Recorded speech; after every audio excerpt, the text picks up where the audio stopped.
Assalamualaikum warahmatullahi wabarakatuh. Bismillahirrahmanirrahim. Alhamdulillahirabbil alamin wa bihi nasta'inu ala umuri dunya waddin.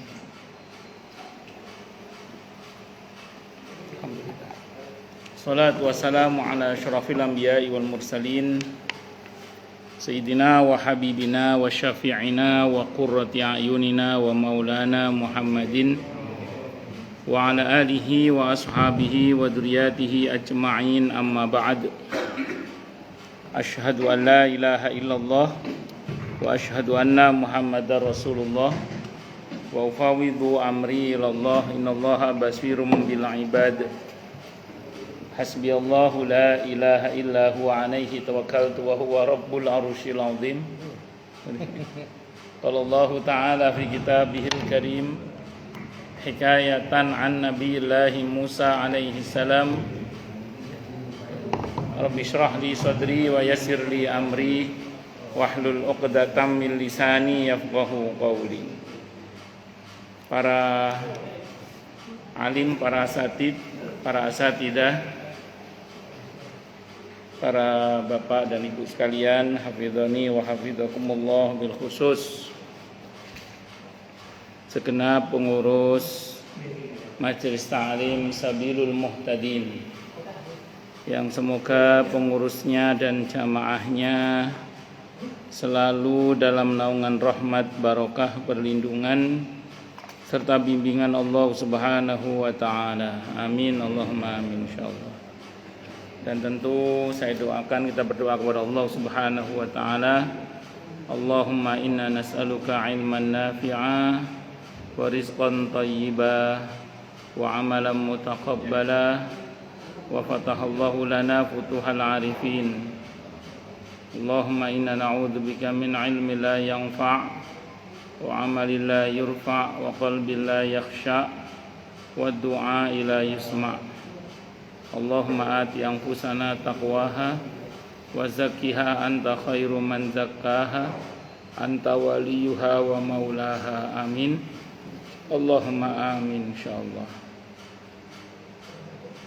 Masih melanjutkan kajian kita. Sekarang sababun nuzul surah An-Nisa ayat 127. Sababun nuzul surah An-Nisa ayat 127.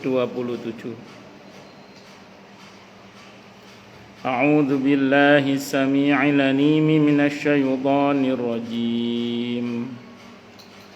Wa yastaftunaka fin nisaa qulillahu yuftiikum fihin wa ma yutla 'alaikum fil kitabi وما يتلى عليكم في الكتاب في يتامى النساء اللاتي لا تؤتونهن ما كتب لهن وترغبون أن تنكحوهن والمستضعفين من الولدان وأن تقوموا لليتامى بالقسط وما تفعلوا من خير فإن الله كان به عليما.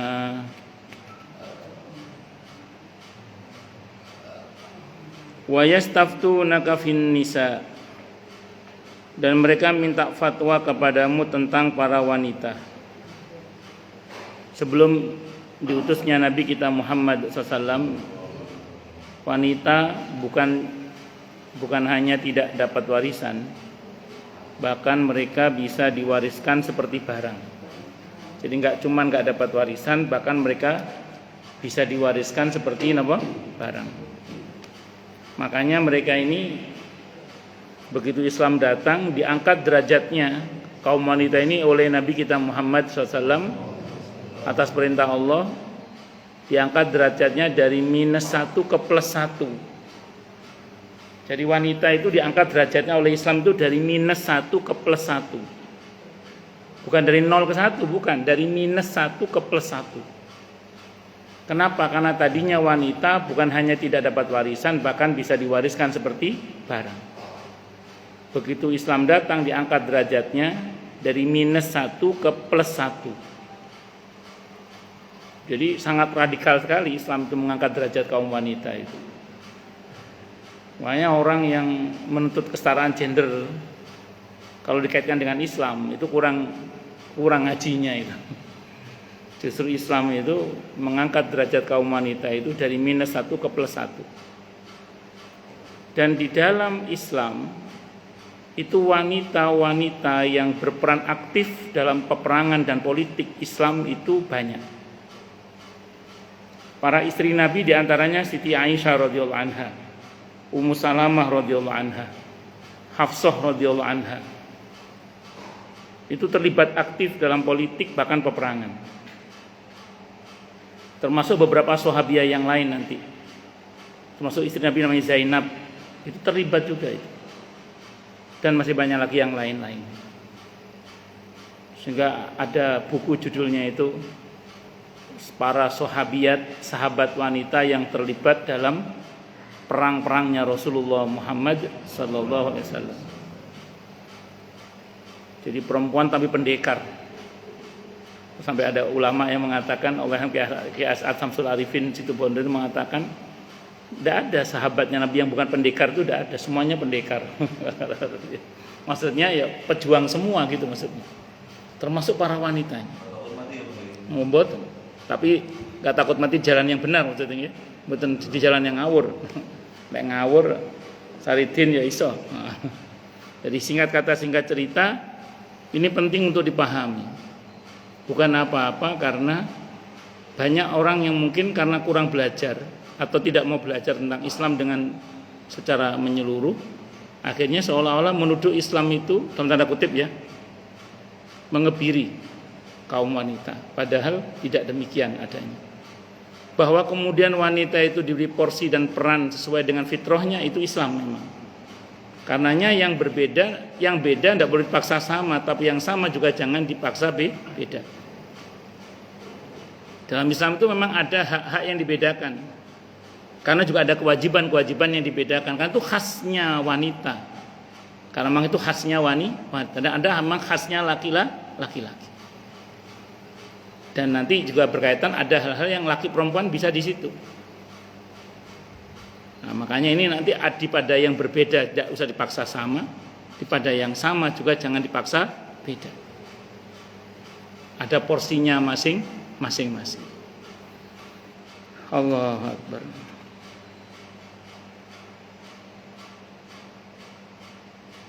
Saya teruskan. Dan Allah memberi fatwa kepadamu tentang mereka. Katakanlah wahai Nabi, Allah memberikan fatwa kepadamu tentang mereka. Dan apa yang dibacakan kepadamu dalam Al-Quran juga menfatwakan tentang para wanita yatim, yang kamu tidak memberikan kepada mereka apa yang ditetapkan untuk mereka, sedangkan kamu ingin mengawini mereka, dan tentang anak-anak yang masih dipandang lemah. Dan Allah menyuruh kamu supaya kamu mengurus anak-anak yatim secara adil. Dan kebajikan apa saja yang kamu kerjakan, maka sungguhnya Allah adalah Maha mengetahuinya. Al-Quran surah An-Nisa ayat 127. Di sini disinggung terutama tentang wanita yatim. Wanita yatim ini wanita yang bapaknya meninggal, walinya tidak ada. Nah dulu kalau mereka seperti ini bisa jadi bahan mainan kaum laki-laki jahiliyah. Maka Islam datang melindungi hak-hak mereka. Maka dalam Islam ada namanya memuliakan anak yatim, mengurus anak yatim, menanggung kehidupan anak yatim. Sampai Nabi menjanjikan ana wa kafil yatimi fil jannati hakada. Nanti aku dengan orang yang ngurus anak yatim seperti ini di surga. Dan Islam mengecam orang-orang yang menghardik anak-anak yatim. Fa'ammal yatima fala taqhar. Islam mengecam orang-orang yang tidak memuliakan anak-anak yatim. Kalla bal la tukribunal yatim wa la tahadduna ala ta'amil miskin. Islam menyetempel orang-orang yang zalim pada anak yatim itu sebagai orang-orang yang mendustakan hari kiamat atau mendustakan agama. ara'aital ladzi yukadzibu biddin fadzalikal ladzi yad'ul yatim. Islam sangat menekankan menyantuni anak-anak yatim. Tentu yatim yang miskin. Karena yatim ada dua, ada yatim yang miskin, ada yatim yang kaya. Terutama tadi yang terzalimi tadi itu. Dan menarik dalam ayat ini ada satu aturan bahwa ketika melihara anak yatim tidak boleh dari awal niat untuk mau dikawini. Anak yatim kecil, ibunya kata ya ayu tak asuh ae. Engko lek gede tak rabi dhewe. Tidak boleh. Asuh saja. Karena Allah, adapun nanti gede cocok satu sama lain suka sama suka silakan nikah, tidak ada masalah. Ada seorang ustadz itu, beliau itu nyantuni, tapi beliau nggak pernah tahu siapa yang disantuni. Pokoknya ngomong ke guru madrasahnya, ada nggak Pak anak-anak madrasah sini yang tidak mampu? Ada ustadz. Nah itu saya ambil satu, saya biayai. Saya biayai. Jadi dari sanawiyah apa dari MI dibiayai terus. Suatu saat sang ustadz ini mau cari istri, ngobrol sama ustadz madrasah itu. Daripada ustadz bingung-bingung nyari istri. Itu aja anak yatim yang Ustaz santun selama itu dinikahi katanya. Dilihat cocok ya udah nikah ya. Enggak apa-apa kalau itu. Enggak ada masalah. Dan sama-sama mau. Jadi ceritanya dari awal nyantuni anak yatim tidak niat menikahi, tapi memang murni menyantuni, enggak tahu bagaimana bentuknya anak yatim itu, dia cuma percaya sama guru madrasahnya. Tapi begitu beliau cari istri, kata guru madrasahnya, ya mending itu aja Ustaz yang Ustaz santuni itu. Yang mana itu? Oh ya udah, ya, cocok. Dan dia mau, ya sudah jadi akhirnya. Tentu setelah anak itu lulus madrasah, bukan pas masih di madrasah itu, sudah lulus madrasah. Maksudnya pas waktunya memang cari suami dan si ustaznya waktunya cari istri gitu. Ya akhirnya cocok jadi akhirnya dengan izin Allah Subhanahu wa taala. Tapi kalau dari awal tidak boleh. Dan kalau memang nanti pada akhirnya menikahi harus tetap berlaku adil. Kepada anak yatim itu jangan mentang-mentang dia nggak ada bapaknya terus dia zalimi. Karena ada suami itu kalau masih ada mertua laki-lakinya dia nggak berani sama istrinya. Tapi begitu mertua laki-lakinya mati, dia zalim kepada istrinya. Nauzubillah min syarri dzalik. Nggak boleh. Jadi harus tetap baik sebagaimana dia masih punya bapak. Monggo. Itu seperti itu. Dalam satu riwayat dikemukakan bahwa ada seorang laki-laki ahli waris dan wali seorang putri yatim. Menggabungkan seluruh harta si yatim itu dengan hartanya. Sampai pada barang yang sekecil-kecilnya. Bahkan sampai-sampai ia mau menikahinya dan tidak mau menikahkannya dengan orang lain. Karena takut harta bendanya terlepas dari tangannya. Wanita yatim itu dilarang menikah sama sekali. Maka turunlah ayat ini yang menjelaskan bagaimana seharusnya mengurus anak yatim. Diriwayatkan oleh Al-Bukhari bersumber dari Siti Aisyah radhiyallahu anha. Ini zaman sekarang pun masih ada itu. Ini fakta ya. Ada sebuah masjid di Bekasi, saya nggak sebut namanya. Mana masjidnya? Ada satu imam masjid itu kalau orang setempat yang sholat di masjid itu kalau imamnya orang itu enek. Kenapa? Orang situ tahu kelakuan imam ini. Iya. Di antara kelakuannya apa? Dia punya keponakan yatim. Pas keponakannya ini jadi yatim, harta bapaknya dirampas sama dia. Dia haji pakai uang itu, dia termasuk pokoknya dipakailah uangnya untuk kehidupan dia. Sementara si yatim ini diterlantarkan. Makanya orang setempat itu kalau ngelihat dia enek. Sampai saya bertanya hukumnya, Ustaz bagaimana hukumnya kita sholat di belakang orang yang kita enak sama dia karena sama kelakuannya. Kalau dalam Islam saya bilang makruh. Mending kalau pas dia jadi imam cari imam yang lain. Karena bukan sentimen pribadi itu, karena melihat kelakuannya, kecuali sentimen pribadi ya. Sentimen pribadi itu ya tidak masuk hitungan. Ini yang betul tuh karena kita nggak suka sama akhlaknya. Dan itu terjadi. Tapi memang nggak di mana-mana orang yang serakah terhadap harta waris itu belangsak hidupnya. Iya, saya bukan peneliti sih, cuman saya ngelihat sendiri beberapa orang yang serakah terhadap waris itu hidupnya belangsak. Nauzubillah min syarri dzalik. Yang nggak berkah belangsak juga memang. Belangsak itu ya bangkrut napa nggih? Tersengsara. Saya bukan peneliti tapi yang saya lihat begitu. Yang serakah terhadap waris itu rata-rata begitu. Rata-rata yang serakah. Ya Allah, naudzubillah min syarri dzalik. Pokoknya ada orang kok serakah terhadap waris, apalagi serakah sama hartanya anak yatim, bos. Yang saya lihat seperti itu dua yang saya tahu. Yang saya lihat ada satunya lagi juga gitu sama. Saudaranya mati, ada anak yatimnya, hartanya dikuasai sama papannya, anak yatim ini terlunta-lunta lah kalau bahasa sederhananya. Yes, akhirnya si pamannya ini juga belangsak juga akhirnya sama. Saya bukan peneliti tapi saya tahu beberapa orang yang serakah terhadap waris pokoknya belangsak aja. Naudzubillah min syarri dzalik. Yang serakah terhadap waris. Ya, hati-hati terhadap waris ya, jangan sampai kita serakah. Sebenarnya masalah waris itu nggak ada masalah. Yang bikin masalah itu kan busuknya hati. Ya, keserakahan dalam hati. Masalah waris sebenarnya tidak ada masalah. Sebenarnya tidak ada masalah. Yang bikin masalah itu kalau sudah ada hati yang busuk, hati yang serakah. Itu yang repot sudah itu. Kadang udah dikasih jalan keluar, cara pembagian yang baik dan benar. Tapi masih tidak mau juga. Kenapa? Karena memang dasarnya serakah. Tidak mau. Repot. Berapa orang yang datang ke saya berkaitan masalah waris? Saya masih ingat ada jamaah saya orang Kemang Pratama 2. Beliau seorang dokter. Itu cerita ke saya. Semua keluarga sepakat mau dijual tanah itu. Tapi ada satu yang merasa karena dia kaya, dia nggak mau tanda tangan. Nggak mau tanda tangan. Padahal di antara saudaranya ada yang membutuhkan biaya. Kan itu sama dengan menghalangi sampainya hak seseorang. Gara-gara satu orang itu terganjal. Di Jati Asih juga gitu, ada tanah yang sudah semuanya kalau ahli waris setuju mau dijual semuanya. Tinggal tanda tangan semua. Ada satu tidak mau, nggak jadi. Nggak jadi. Mending kalau dia nggak jadi karena ada pertimbangan harganya masih terlalu murah, mending lah. Padahal harga sudah cocok semua, tapi satu itu kayak dua bloknya pol-polan. Dolim lah. Wong dia menghalangi hak saudaranya. Itu seperti itu. Kenapa? Iya. Iya, karena dia kaya. Sementara ada saudaranya yang membutuhkan dan dia nggak mau menjual itu. Nauzubillah min syarri dzalik. Tapi yang ngono-ngono wis ngan. Ya serahkan ke Gusti Allah itu sudah. Nanti di akhiratnya gimana?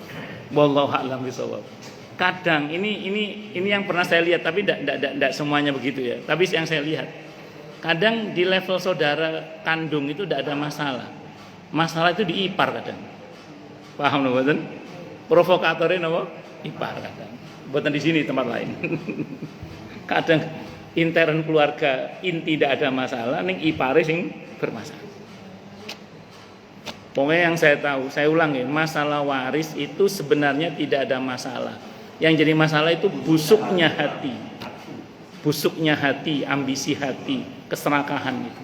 Itu yang membuat waris itu bermasalah. Yang lain itu nggak masalah. Allahu Akbar. Nah, kalau kita ingin tahu busuk dan tidak busuknya hati, duduk bareng, ngomong bareng baik-baik, diselesaikan baik-baik. Kalau hatinya baik, saya kira baik-baik saja, tidak ada masalah. Tapi hati ini bosok, serepot. Ngoten nggih. Semoga Allah perbaiki hati kita semua. Amin Allahumma amin. Masalahnya kalau keluarga itu ini Pak, nggak ada hitam di atas putih. Jadi mungkin lupa dengan. Dulu kan saya nggak pernah saya lupa. Mau dijual semua banyak. Pernah apa? Pernah? Tanahnya mau dijual. Tapi karena nggak ada hitam di atas putih, itu akhirnya ada yang jadi nggak jual, tidak setuju dijual. Pokoknya balik tengah hati ya. Baik, balik hati ini bersih, bening, tidak ada masalah. Insya Allah waris tidak ada masalah. Tapi kalau ada yang bosok hatinya repot. Kalau hatinya busuk repot. Pendapat yang melakukan masih kurang pada Pak ya. Apa? Yang mulainya sudah semua. Nggih. Sudah merasa ada dari pasal itu. Nah, itu kadang masalahnya begitu itu. Kadang gini, malah kadang yang nggak sujud malah yang nggak, yang kenaan nempati rumah orang tua. Itu kadang malah nggak setuju. Padahal semua anggota keluarga dijual tidak ada masalah sudah, asal dikasih asal atau dibagi sesuai dengan pembagian waris yang Islami, Terus kemudian dengan solusi-solusi bla bla bla. Solusi sudah ditawarkan, tapi kadang memang dasar, paham nggih? Memang dasar hati yang tidak mau. Kalau zalim itu dosa besar. Prinsipnya dosa besar loh zalim. Zalim itu kan prinsipnya dosa besar. Itu prinsipnya ya. Namanya orang zalim pasti dosa besar. Prinsipnya itu. Karena kan berkaitan dengan kewajiban itu. Pelanggaran atas kewajiban namanya zalim kan. Karena telah tidak melakukan sesuatu, tidak meletakkan sesuatu pada tempatnya, itu kan zalim namanya. Ya prinsipnya dosa besar, cuma kadar besarnya seberapa tergantung dari tingkat kezalimannya. Pun repot. Boleh kalau sudah masalah hati yang busuk niku repot. Ya kudu sabar sekarang donga ngoten mawon. Semoga diberi hidayah oleh Allah. Ya, dibaikan semuanya oleh Allah Subhanahu wa taala. Karena kalau bukan Allah yang turun tangan repot. Semuanya harus pakai pertolongan Allah Subhanahu wa taala. Pun lanjut. Dalam riwayat lain dikemukakan bahwa Jabir radhiyallahu anhu mempunyai saudara misan wanita yang rupanya jelek, tapi mempunyai harta warisan dari ayahnya. Jabir sendiri enggan menikahinya dan juga tidak mau menikahkannya dengan orang lain karena takut harta bendanya lepas dari tangannya, dibawa oleh suaminya maksudnya. Ia bertanya kepada Rasulullah Muhammad SAW. Turun ayat ini sebagai pedoman bagi mereka yang mengurus anak yatim. Diriwayatkan oleh Ibnu Abi Hatim sumber dari As-Suddi. Nah, jadi kalau bahasa sederhananya itu harta-harta dia kok, terserah dia. Adapun nanti dia nikah sama laki-laki lain, kemudian laki-laki itu maaf ya, ngambil hartanya ini itu urusan mereka. Tapi sebagai wali tetap harus mengarahkan. Tapi masalah kan ini misanan kan sepupu kan walinya kan tidak bisa memaksa. Yang bisa memaksa kan wali orang tua kandung atau bapak dari orang tua kandung. Bapak kakek dari jalur bapak maksudnya. Kalau sepupu pancer wali berarti ya. Pancer wali itu sepupu laki-laki dari saudara laki-lakinya bapak. Nah, itu namanya pancer wali namanya. Kayak saya punya anak laki-laki, saya punya adik laki-laki, dia punya anak perempuan. Anak laki-laki saya itu pancer wali bagi anak perempuannya adik laki-laki saya. Jadi anak laki-laki saya itu bisa menikah sama anak perempuannya adik laki-laki saya, tapi juga bisa jadi wali. Jadi wali bagi anak perempuannya adik laki-laki saya. Kalau adik laki-laki saya berhalangan menjadi wali. Berhalangan jadi wali itu macam-macam. Itu seperti itu. Ya semoga Allah kita sepanjang umur yang mubarak kasih wal afiyah amin insyaallah. Itu bukan satu darah, Pak. Kenapa? Satu darah tapi bukan mahram. Sepupu misanan. Itu satu darah tapi bukan mahram. Karena sepupu itu bukan mahram. Tapi bisa jadi wali bisa. Ngoten. Pun lanjut. Diriwayatkan oleh Ibnu Abi Hatim bersumber dari As-Suddi. Terus sababun nuzul surah An-Nisa ayat 128. A'udzu billahi samii'il 'aliim minasyaitonir rajiim. Wa in imra'atun khafat min ba'liha nusyuzan aw iradan fala junaha 'alaihima ay yusliha bainahuma sulha was-sulhu khair wa uhdiratil anfusus syuh wa in tuhsinu wa tattaqu fa innallaha kana bima ta'maluna khabira. Dan jika seorang wanita khawatir akan nusyuz atau sikap tidak acuh dari suaminya, maka tidak mengapa bagi keduanya mengadakan pendamaian atau perdamaian yang sebenar-benarnya. Dan perdamaian itu lebih baik bagi mereka walaupun manusia itu menuntut tabiatnya kikir. Walaupun manusia itu menurut tabiatnya kikir. Dan jika kamu bergaul dengan istrimu secara baik dan memelihara dirimu dari nusyuz dan sikap tak acuh, maka sungguhnya Allah adalah Maha mengetahui apa yang kamu kerjakan. Dalam satu riwayat dikemukakan ketika Saudah binti Zam'ah, ini istri Nabi yang dinikahi oleh beliau setelah beliau menduda. Usianya saat itu 60 tahun. Nabi menikahi janda usia berapa? 60 tahun. Itu setelah Nabi menduda. Jadi ada dua wanita yang beliau lamar dan beliau nikahi, yaitu pertama ini Saudah binti Zam'ah radhiyallahu anha, dan yang kedua Siti Aisyah radhiyallahu anha. Cuma kalau Siti Aisyah Nabi nggak langsung serumah. Nanti serumahnya di tahun kedua Hijrah. Saat itu Siti Aisyah usianya 14 jalan 15. Dan beliau bongsor, kuat gendong Rasulullah Muhammad SAW. Jadi bukan kecil mernil gitu, buatan. Dan ibu jenengan nikah umur berapa? Ibu jenengan nikah umur berapa? Iya, ibu saya 16. Saya punya kawan dulu waktu saya masih SD umur 11 sudah nikah. Dan dia baik-baik saja. Jadi makanya jangan ditarik dalam konteks kekinian. Masa lalu sama masa sekarang itu beda. Kalau sekarang heboh kalau sekarang.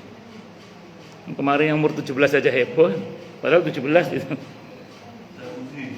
Nah, itu lain lagi itu, Pak. Itu lain lagi itu. Tapi sekarang itu si Ulfa baik-baik saja kayaknya. Dan takut dicerai. Dalam satu riwayat dikemukakan ketika Saudah binti Zam'ah radhiyallahu anha sudah tua dan takut dicerai oleh Rasulullah Muhammad SAW. Padahal Rasulullah nggak punya niat menceraikan beliau. Nah, kalau Rasulullah dari awal pertimbangannya muda, pasti cari yang kinyis-kinyis. Nabi itu nikah betul-betul karena memang perintah Allah. Kalau bukan karena perintah Allah ya yang nggak akan dilakukan oleh beliau. Ia berkata, hari giliranku aku hadiahkan kepada Aisyah. Maka turun ayat ini yang membolehkan tindakan seperti yang dilakukan oleh Saudah radhiyallahu anha. Jadi mensedekahkan jatah waktunya untuk madunya itu boleh. Ini diriwayatkan oleh Abu Dawud dan Al-Hakim yang bersumber dari Aisyah radhiyallahu anha.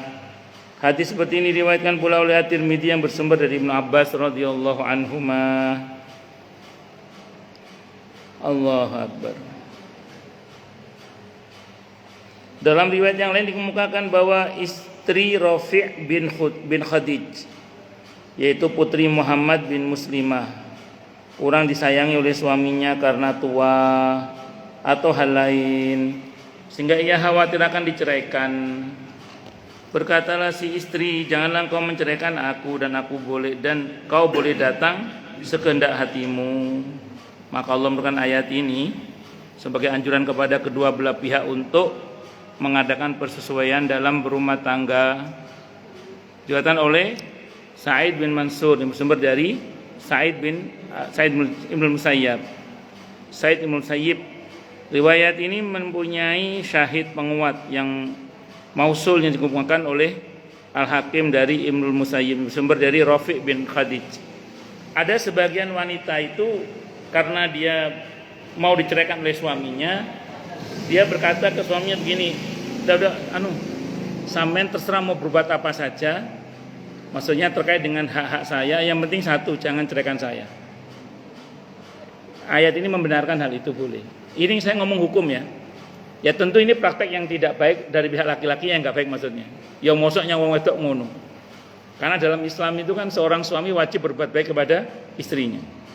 Tapi mohon maaf, ini kan kasus sosial itu dinamis.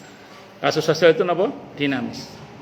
Jadi fakta ada sebagian kaum wanita itu yang takut dicerai oleh suaminya, terus dia berkata kepada suaminya, "Pun Mas Rakil, kok Mas Rakil?" yang lainnya, "Pun monggo Mas terserah jenengan.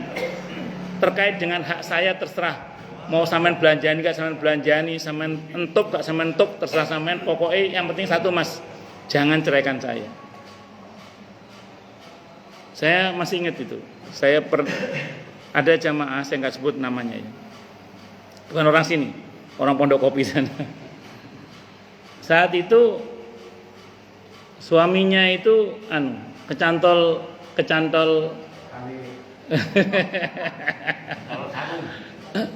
kalau dulu kan keserimpet jari, ini buatan keserimpet rok mini, kecantol rok mini. Kecantol rok mini. Naudzubillah nih. Nah, singkat cerita, si istri ini karena punya 2 anak laki-laki autis. Beliau punya 2 anak laki-laki napa? Autis. Dia berusaha mempertahankan pernikahannya dengan suaminya itu sampai dia ngomong, "Wes Mas, silakan saya dipoligami, yang penting jangan ceraikan saya." Tapi rupanya si Rokmi ini tidak mau. Si Rokmi ini maunya cerai. Pokoknya kalau mau nikah sama saya harus cerai, harus diceraikan ini, apa? Padahal si istri sudah ngasih persyaratan, ngasih monggo tidak apa-apa, sampai nikah lagi, tapi tolong jangan ceraikan saya. Dia ngomong gitu. Tapi karena dorongan si Rokmi ini terlalu kuat, naudzubillah min syarri dzalik, akhirnya cerai juga akhirnya. Karena dia cerai, akhirnya dia pulang ke Malang, rumahnya orang Malang aslinya, Malang Jawa Timur, pulang ke Malang. Sampai habis masa iddahnya, nggak lama saya dapat kabar beliau sudah punya suami lagi. Kalau cerita lebih muda, Ustaz, gantinya itu lebih muda, lebih kaya, lebih sayang kepada 2 anaknya yang sambung ini, yang autis ini. Dalam binaan bapaknya yang baru itu, sampai si anak autis bisa adzan dengan izin Allah. Sekolah gampangannya saking sabarin apa sih bapak barunya itu. Lebih muda, lebih kaya, lebih baik, lebih sayang. Nah, si yang kecantol sama si Rokmini itu, kabar terakhir yang saya tahu ditinggal sama si Rokmininya. Naudzubillah min syarri dzalik. Rasain jadi. Ini kisah nyata, kisah nyata. Orang sana, bukan orang sana. Allahu Akbar. Bang Ibun, monggo silakan yang mau tanya dulu. Tanya, protes, marah boleh. Monggo, silakan. Monggo Pak Ali.